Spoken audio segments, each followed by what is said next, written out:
as the wife goes away, it's time to play. What's different about the IS? I know, it's very obvious. It's a couple of vents sitting on the hood. No, they're not installed yet. That's what we're gonna be doing. I have absolutely no experience cutting. So I'm kind of going in on a whim, but I'm gonna try to do a good job. But as you can see, they look really good. This thing runs and drives fantastic. It's very fast. I did a little pull with Tyler's GTR. Obviously it was not in kill mode or anything crazy. I think he said he had it at stage 1 or something. It was running 1.6 bar, I believe. He can attest and confirm or deny if I'm correct. But he says I was pulling on him or staying with him. One of the two, I can't remember. But either way, shape, or form, that's very impressive for this thing. So I'm super happy with it because this thing has so much more to go. It's basically running a stock 2JZGTE with the boost turned up, exhaust and intake, and a front mount. That's it. It's wickedly fast for what it is, and only one way from here, and that is up. However, the one thing that I am going to try to fix is the engine temps. They're running safe, but as you guys are aware, I'm sure if you've watched previous videos, the one thing is if I'm stationary, especially after a pull, the temperatures go to about 215 Fahrenheit, which is pretty normal and on course for a 2JZGTE. They always run hot, but I'm gonna do everything in my power to make it run cool. So I've added vents. And I also ordered a vacuum fill, cooling system vacuum filler. So that'll be here shortly. So I'll be doing that too. But let's go ahead and start this. I'm gonna start by doing a template on the bottom. Obviously, I want this edge to line up exactly how it is so it follows the hood line. So I'm gonna have to make a template and cut it just like this, obviously with the spacing in mind. So I'm gonna make a template now. All right. There's my template. It covers all of the fins nicely. I might have to caress it as it's in the car, but I want minimal material taken away from the hood. So I'm gonna try and make this work. And I think it will, because it fits into this box just perfectly, which is where this template was from and made, right? So yeah, let me give this a shot. All right, using super scientific methods and methods of geometry, I was able to come up with this. And by super scientific, I mean cardboard cutouts. That's the spacing that I needed. So I made sure that the spacing is where I started with my main template, which I can no longer find. Oh, there it is right there. So yeah, I'm gonna get to cutting. Also for safety, I'm going to be opening the hood, taping some wet cardboard underneath this area, and hopefully it'll catch anything that goes under the car. I'm using a super fine marker and tape on the hood. So just FYI. All right, so the good news is we got it out. More messy than I would like, and I'll tell you why. Make sure you have inventory before you start cutting. I'm a bozo.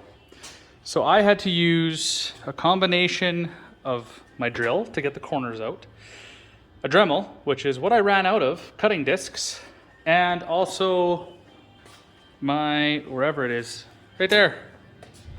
Since I ran out of Dremel discs, I had to use the big cutoff disc, and obviously it makes a mess, but it was too far gone, so I'm quite ticked off about that, but it is what it is. Thankfully, the vent covers all of this jagged stuff, so I'm gonna try and file some of it down and cut it and make it nice. It's almost there.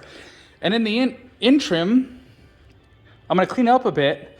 Thankfully, it actually didn't make that much of a mess. This is my contraption here. The mess went that away, so it's not too bad at all, actually. So let's get to it. All right, y'all. that's what it looks like without the vent in it. It could be better, but it also could be a lot worse. It's a little choppy back here, but I'm gonna make it work and I'll make it look nice underneath. It's just unfortunate I ran out of the small detailed cutting discs, but it is what it is. I'm not gonna spoil the look now because it looks absolutely phenomenal. So I'm gonna put it in, put something heavy on it, let it cure. The 3M, that stuff is really good that I have. So yeah, I'm gonna put a little bit of weight on it.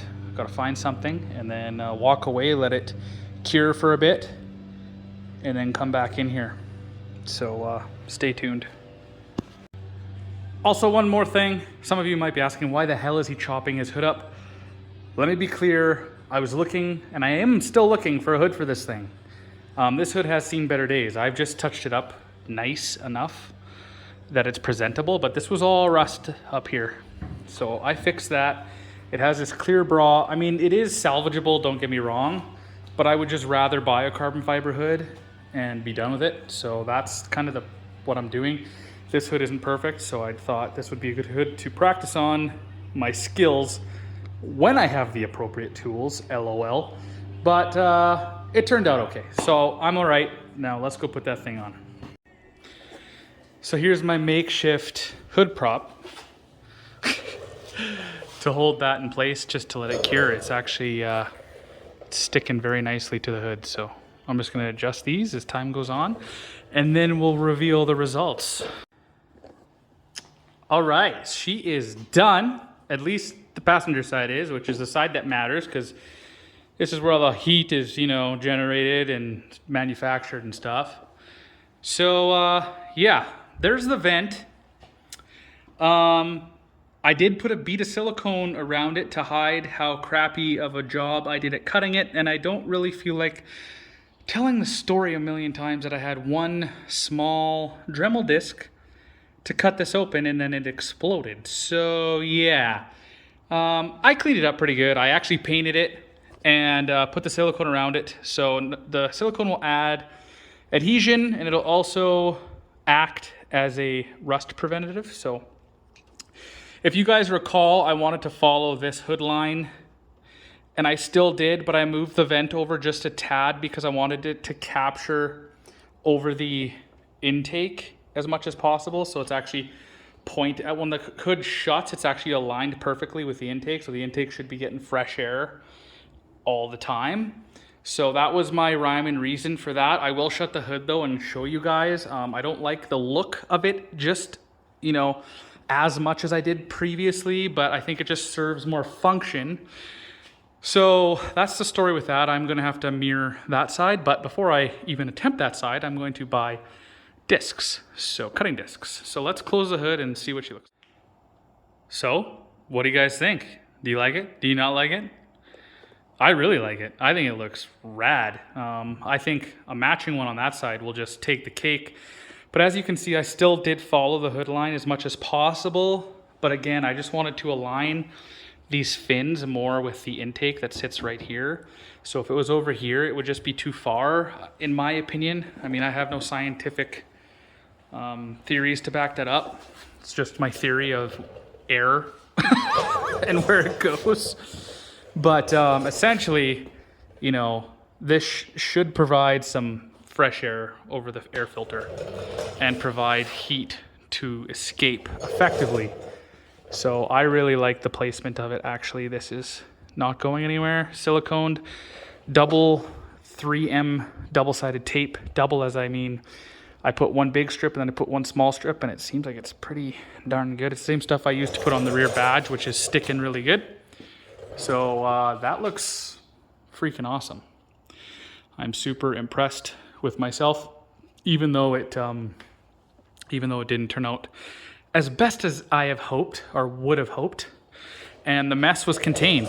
I had those mats, those rubber mats right there, underneath the hood while I was cutting, which caught everything. And I also had a wet piece of cardboard taped under the hood, so any sparks would not ignite. It would be caught by the wet cardboard, and that worked out perfectly. So yeah.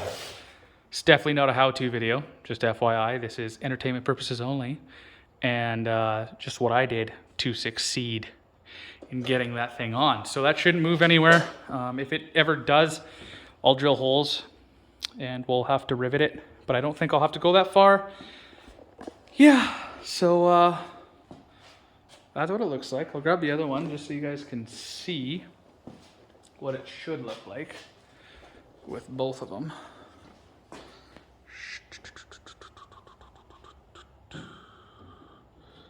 Roughly. So, you know, it'll look really good. So that's my video. I hope you guys enjoyed the video as always. If you did enjoy this video, make sure to check out the channel for other videos just like this on an array of cars. This is what I do, and I love it. Hopefully you do too, and if you do, subscribe. All right, everybody, peace.